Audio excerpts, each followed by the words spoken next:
পরীক্ষাগুলো কোন কোন বিষয়ের হবে? আল্লাহ তাআলা বলেন বিশাইইন মিনাল খাউফ। আল্লাহ তাআলা বলেন পরীক্ষা নেওয়া হবে কিছুটা ভয়ের মাধ্যমে। আল্লাহ রাব্বুল আলামিন এরপরে জানায় দিলেন ওয়াল জু', ক্ষুধা অভাব দারিদ্রতার মাধ্যমে পরীক্ষা নেওয়া হবে। ওয়া নাকসিম মিনাল আমওয়াল, মালের লস মালের ক্ষতির মাধ্যমে পরীক্ষা নেওয়া হবে। ওয়াল আনফুস, জানের জীবনের ক্ষতির মাধ্যমে পরীক্ষা নেওয়া হবে। ওয়াস সামারাত, ফল ফসলের ক্ষতির মাধ্যমে পরীক্ষা নেওয়া হবে। আল্লাহ তাআলা এই জায়গায় 5টা বিষয়ের পরীক্ষার কথা বলেছেন।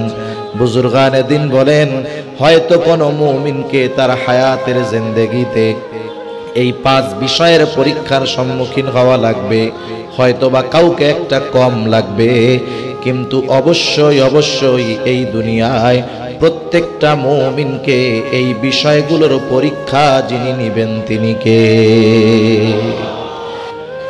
আল্লাহ রাব্বুল আলামিন মুমিনের ঈমানের পরীক্ষা নেবেন। এই যে ঘোষণাটা আল্লাহ তাআলা জানায় দিলেন, এটা আল্লাহ রাব্বুল আলামিনের পক্ষ থেকে বান্দার প্রতি ইহসান, বান্দার প্রতি বড় দয়া। বলেন তো আল্লাহ তাআলা যদি চান ঘোষণা না দিয়ে পরীক্ষা নিতে পারেন কি পারেন না? কিন্তু এরপরেও কেন ঘোষণা দেওয়া হলো? আল্লাহ তাআলা বান্দার পরীক্ষা নিবেন ঠিক, সাথে সাথে এটাও চান না যে বান্দা আল্লাহ তাআলার নেওয়া ওই পরীক্ষায় ফেল যাক। আল্লাহ তাআলা চান না যে বান্দা তার নেওয়া পরীক্ষায় ফেল যাক। এজন্য ভাই এই যে ওয়েটটা আছে না, ভাষায় দেন, ঢ্যাপ ঢ্যাপটা না করে, ভারী আওয়াজটা না হয়, হালকা, এমনি সুন্দর হইতেছে মাশাআল্লাহ।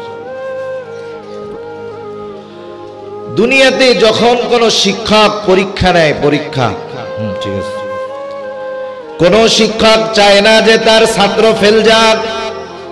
আমাদের মাদ্রাসা বলেন, স্কুল বলেন, ভার্সিটি বলেন, প্রত্যেক জায়গায় পরীক্ষা নেওয়ার 1 মাস আগে কমপক্ষে নোটিশ টানায়া দেওয়া হয়। নোটিশ টানায়া দেওয়ার কারণটা কি? এই ঘোষণা দেওয়ার কারণ হলো যাতে করে ছাত্ররা আসন্ন পরীক্ষার জন্য প্রস্তুতি নেয় আর পরীক্ষায় যেন তারা ফেল না যায়।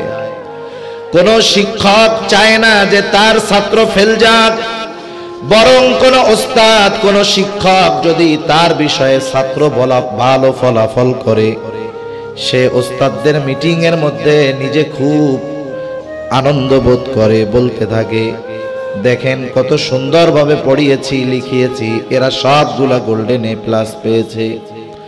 তার মানে ওস্তাদ যদিও ছাত্রর পরীক্ষা নেন, কিন্তু মুহাব্বতের কারণে, ভালোবাসার কারণে ওস্তাদ চান না যে তার ছাত্র ফেল যাক। বলেন তো ওস্তাদ তার ছাত্রকে যত ভালোবাসে তার চাইতে বেশি ভালো আল্লাহ তাআলা বাসেন, এ ব্যাপারে কোনো সন্দেহ আছে নাকি? কোনো সংশয় সন্দেহের সুযোগ নাই। বান্দার প্রতি আল্লাহ তাআলার ভালোবাসা অনেক ভালোবাসা। এজন্য আল্লাহ তাআলা আগের থেকে ঘোষণা দিয়ে দিলেন যাতে বান্দা আমার নেওয়া পরীক্ষায় সে যথাযথভাবে পাশ করে, এজন্য যেন সে প্রস্তুতি নেয়। এবার যখন পরীক্ষার সময়টা একেবারে সন্নিকটে চলে আসে, ছাত্ররা যেই বিষয়ে যেই পারবো, এইবার ওস্তাদ কিছু প্রশ্ন দাগায় দিয়া বলেন তুমি যদি এই প্রশ্নগুলো যথাযথভাবে আয়ত্তে আনতে পারো, আশা করা যায় পরীক্ষার হলে এগুলোই আসবে। সাধারণ ভাষায় এটাকে বলা হয় সাজেশন। এইবার আল্লাহ রাব্বুল আলামিন শুধু পরীক্ষা নেওয়ার ঘোষণা দিয়েছেন এমনটা নয়, বরং কোন কোন বিষয়ের পরীক্ষা আল্লাহ তাআলা নিবেন সেই বিষয়গুলোও আল্লাহ তাআলা আমাদের জানায়া দিয়েছে।